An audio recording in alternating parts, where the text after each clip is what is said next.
Before the playlist, before the mics, before TikTok choreography and My Zone belts, there was a room, some music, a passionate instructor, and people moving together. In today's episode, we're taking you on a time travel journey through the history of group exercise, from its aerobic roots to today's immersive, tech-enhanced experiences. Yes, but this isn't just a nostalgia trip. We're also uncovering why Group X continues to be the beating heart of the fitness industry and the soul of any facility that offers it, and how understanding where it all began can empower you to carry the legacy forward in a bold new way. Let's dive in.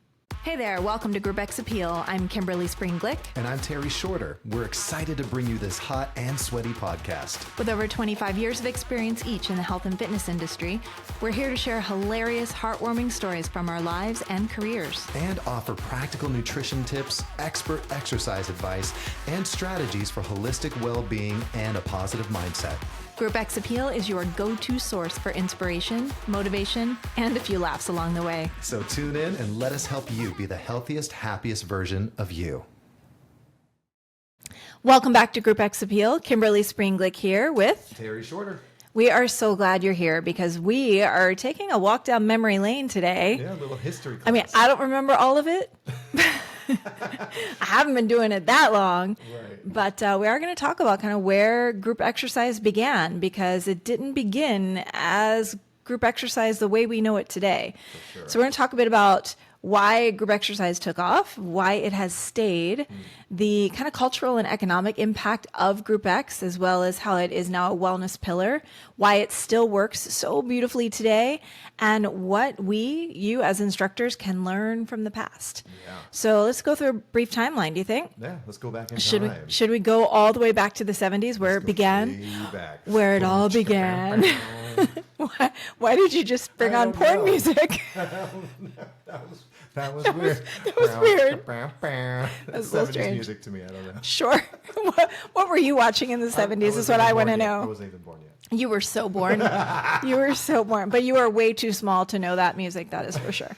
So, okay, let's take it back to the 70s because it really is where it all began. Yep. So, once upon a time, in a faraway land. No, it wasn't so far, because it was in the 70s, or actually just before the 70s, it was in 1968 when Dr. Kenneth Cooper coined the term aerobics and associated that and leading that to movement and how movement can get the heart rate up and bring you into an aerobic state. So we have aerobics. That was the first thing I taught. I don't know about you, but nope.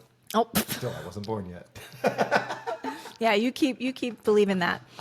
And then in 1982, the icon herself, Jane Fonda, with her leg warmers and her, fabulous aqua netted hair and all the things. Yes, she launched home fitness tapes.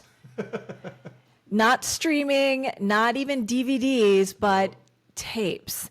And she really helped make aerobics a cultural phenomenon. Yeah, so you'll have to let us know in the comments if you're watching this on YouTube or just, anywhere. Let us know if that's when you started. We'd love to know that. Yeah. We've had a couple of guests who actually started around that. It's that true. era, right? It's true. Yeah. Absolutely. So as we kind of go forward into the timeline, back into history, the 1980s to the 90s, this is where group exercise really started to diversify. Yeah. We started, not just seeing aerobics, things started coming out like jazzercise. What? My first class ever. Was it? It was. I still have not tried a jazzercise. In the class local to this armory. day. Okay. Oh, you're missing out. All right. Well, it's never too late because jazzercise still is alive and kicking Absolutely. around the world. Thank you, Judy Shepard. Miss it. Yeah. Step aerobics. Thanks to Jen Miller. Wait, let me try to remember what that is. Oh, yes, I remember. A little bit of step here and there. So, and then Thai bow. So, Billy! that was my jam. I used to live love in Thai bow. Sherman Oaks. I used to live right off of Ventura, and I would go, literally, I would drive to his classes. Awesome. Right on Ventura Boulevard. It was a renovated bank. So you're willing to admit in the 90s that you were born at that point? I was 6 years old. Yes. Driving to take Thai bow. Yes, of course. Driving my bike. His tricycle. Yeah. So, and this is, an era. I love this era. I can tell. It was a lot of fun. Group fitness Yeah, it was. really became a social and motivational outlet for millions of people. Us Just included. in those classes that I would take, literally, we would have like Andre Agassi, tennis superstar. No way. And Brooke Shields in the room, and all these different, musicians and people that are very well known would come and do Taibo. It was How fun. It was a who's who. Yeah. So amazing time. Amazing.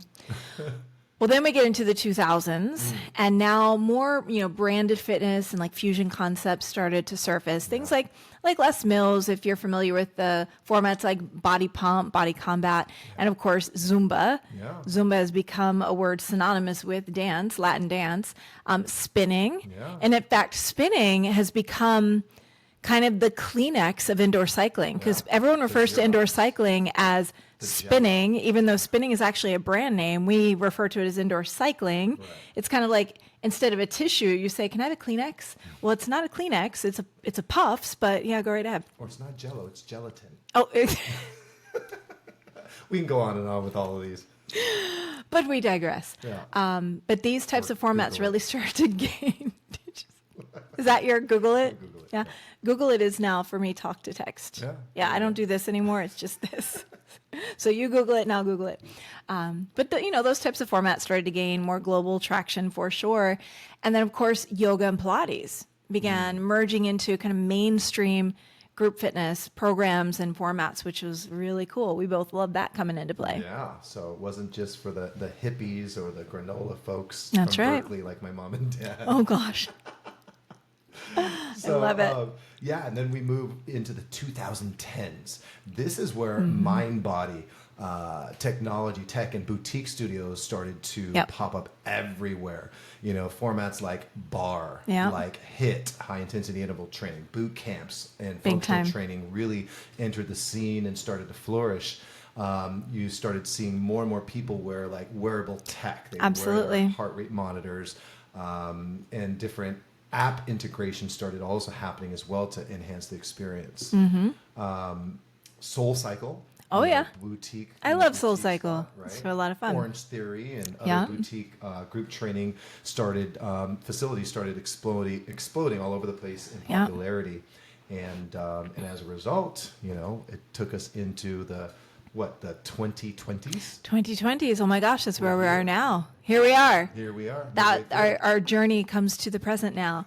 At last. So we're starting to see so much more focus on hybrid. So bringing different modalities and formats together, getting kind of the best of multiple worlds and getting more bang for our buck, as well as holistic movement, like really gaining better body awareness and gaining a greater sense of well-being through movement that feels good in our body. And so And that was a result of the Great Pause. oh yeah, well, hybrid. live streaming. Yeah, so hybrid in that sense. So we have the hybrid types of formats, but then also hybrid from the standpoint of, do we do classes in person or do we do them virtually?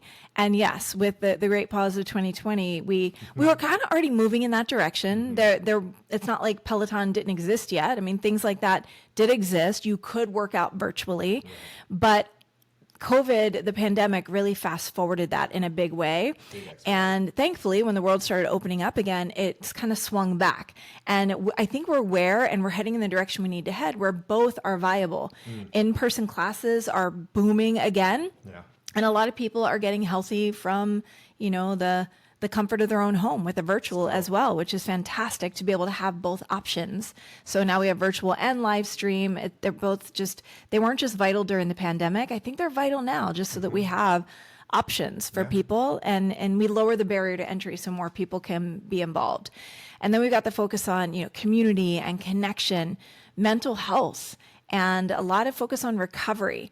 Recovery has gained a tremendous amount of emphasis because we've realized that we can train our bodies to recover more effectively, just like we can train our bodies to become stronger or have better balance. And so recovery is kind of the name of the game. I know for those of us of a certain age, obviously not you yet, but recovery has become more and more important to me for sure. Yeah. And then of course, group fitness is just recognized at this point as more than just a workout. It is a well-being experience for so many different reasons. Yeah. Well-being experience, physically, mentally, spiritually. Emotionally, all of it. Yeah.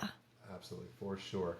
So, all jokes aside, when we talk about recovery, right, gaining a lot more momentum or just a greater focus and emphasis, I think another part of the reason why do you think that would be, or what's your take on why more and more people are focusing more on better care, like recovery care? Couple things. One, reduced incidence of injury is such an important thing, and the ability to get back in. Yeah. You know, so often if you don't recover well, then you may work out and then 3 days go by before your body feels prepped and ready to do it again. But if you have a strong recovery program, then you can get back to this thing that you love in a faster way. What else are you thinking? Well, I think in addition to that, I think the what we all experienced in the 2010s. Yes. Say, right. Yes. With the emergence of programs like high intensity interval Yeah. training, people were really, doing high intensity interval training 6-7 days. Oh, I know, a right? week.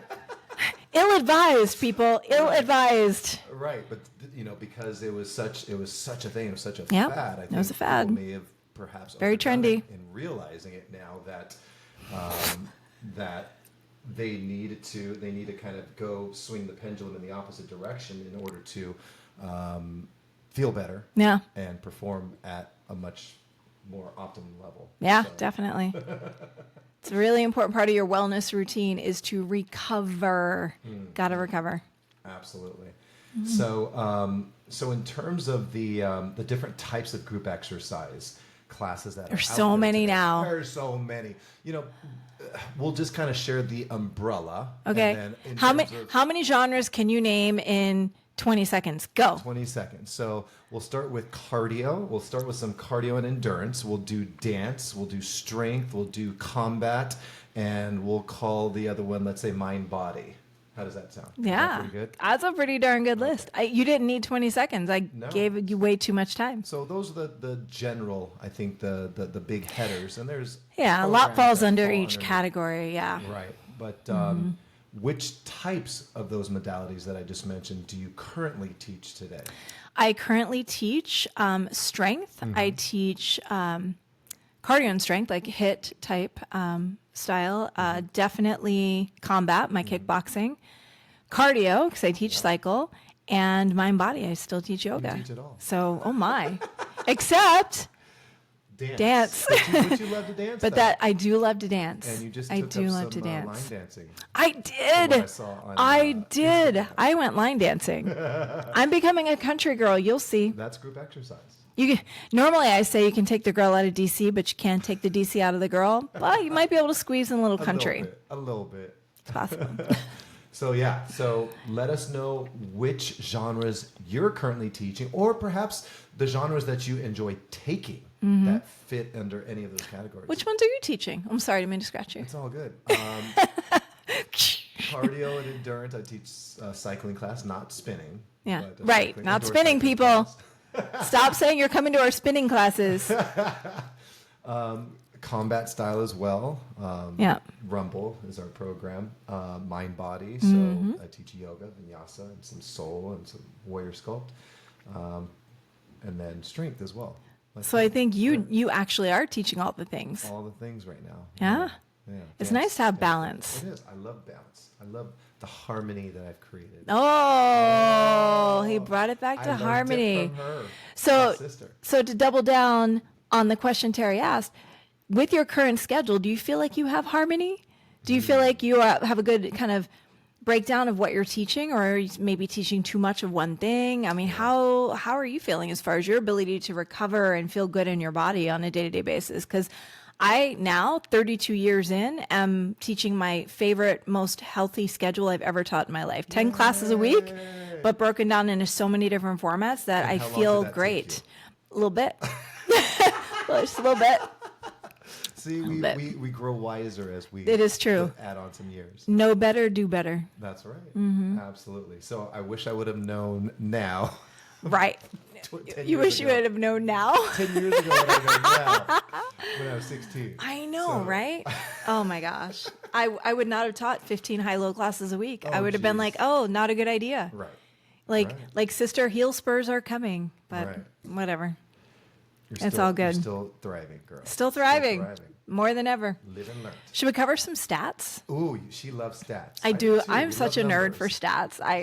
We are. Yeah, and you've got to hear these stats because we're going to prove why the power of group exercise is so important. Yeah, it's so incredibly important. So from the members' perspective, the ones that come and participate, 95% of members who participate in group X classes, they stay longer. So if you joined, a facility to create a lifestyle change, that means you are in this for the long game, the long haul. You want to live healthier for the rest of your life, not for a month or two. Yeah. Well, when you come into our group fitness classes and people come into your group fitness classes, they stay longer. Mm-hmm.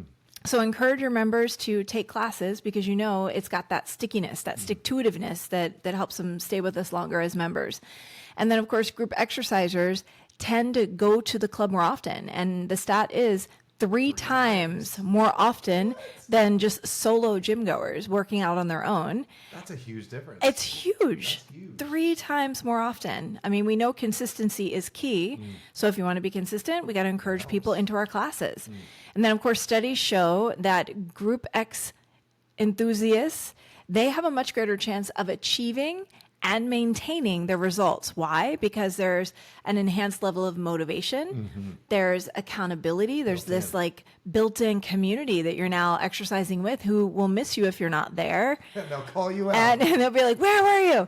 And then just the overall enjoyment of being able to move and the energy. I always say in classes, we're stronger together. Yes. And so when we come together, it's like a shared pool of energy where everybody contributes. It's huge. Yeah, absolutely. About that accountability, that built-in accountability. Just this morning, I taught a yoga class, and one of the members said, so-and-so was supposed to meet me here for class, and I text her this morning at 5:30 a.m. to make sure she was coming. And she said she should be here in a few minutes. And sure enough, she showed up. I love it. So the accountability is definitely there for sure. So good. For sure. So for clubs and studios, here's some stats for clubs and studio owners or managers or for the powers that be. Group X drives retention. That's what every facility wants. They want retention. Again, like the stickiness, right? Yeah.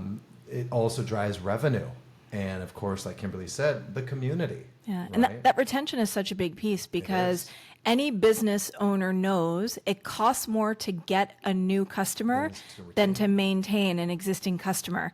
And group exercise is the number one retention tool that clubs and studios have for making members stay. Absolutely. It's huge. And for those facilities or studios that are offering multiple group formats, they absolutely see a higher member satisfaction score as well, right? Because they're providing their members with variety. Exactly. Variety is the spice of life. We just talked about what we teach. We teach a variety of classes, and Kimberly just said she has never felt better ever in her entire career than right now, where she's got a variety of different kinds of classes. Absolutely. Right. It's huge. So, and that really, leads to a greater lifetime value of a member, that retention piece that Kimberly just mentioned. Yep. Also, members who attend group fitness classes are 26% less likely to cancel their memberships. That is huge. That is absolutely. So those of you group exercise leaders out there, know your value. Right. Absolutely. Speaking of instructors, for you, the leaders, this is for you. Did you know that 85% of instructors report higher job satisfaction? And it's because of the community connection. Like, we don't just go sit at a desk. We get to go be in a room filled with, 10, 20, 30, 40, 50 people sharing, as I mentioned before, this kind of energy, which is incredible. And teaching Group X helps instructors build their personal brands and even create multiple revenue streams. I mean, so many instructors are doing everything from, things that are fitness adjacent, that they're maybe selling apparel, fitness apparel, or obviously I work with a lot of instructors who have become coaches for the community that they serve. So it just puts you in a place where you're able to build upon what you're here to do who you are, what your core values are, who you feel called to serve, how you feel you can serve them. And so it really opens up opportunity. And you get to become, as an instructor, an ambassador for the gym, the studio, the facility where you teach, which is going to increase visibility and trust and can lead to even further opportunity. Opportunities. Absolutely.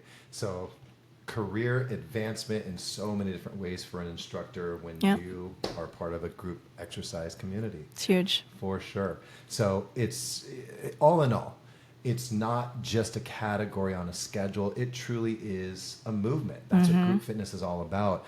And it's truly been the backbone of transformation for decades now, as you've just heard, from the 70s, actually as early as 1968. That's right. Right? And like we said earlier, not just physically, but mentally, emotionally, spiritually, socially. And now it's your turn to carry that torch. So, as a Group X leader, you're not just teaching reps or poses. Okay? No. You are truly shaping legacies. Definitely. Building communities. And at the end of the day, you're inspiring change. Yeah. Right? Long-term change, lifestyle change that really impacts people in a positive way. Yeah. Well, if this episode inspired you, I know it inspired me, probably because all those stats, but we encourage you and invite you to share it with a fellow instructor who needs to hear it, who needs to be reminded of how much value they bring to the table. Yes. Please do leave a review so we can keep building momentum for Group X Appeal. And get ready, because in our next episode, we are diving into the instructor mindset that commands the room and creates lasting impact. But until then, we encourage you to keep showing up, keep shining, keep uplifting others. And remember, you are not just leading a class, you're leading a movement. Yes, you are. And just make sure that you ask yourself, what are you doing this week to enhance and basically up your game? Yeah. Right? Got to keep up in your game. And if you need fuel for that, just remember your why. Yes. You just got to remember your why for doing what you do. It's important. So that's it for us today. Terry Shorter here with Kimberly Springlick. And as always, we encourage you to make it a great day. And why? Because it's a great day to have. Yes, it is. Yeah. Take care. Peace Much out. love.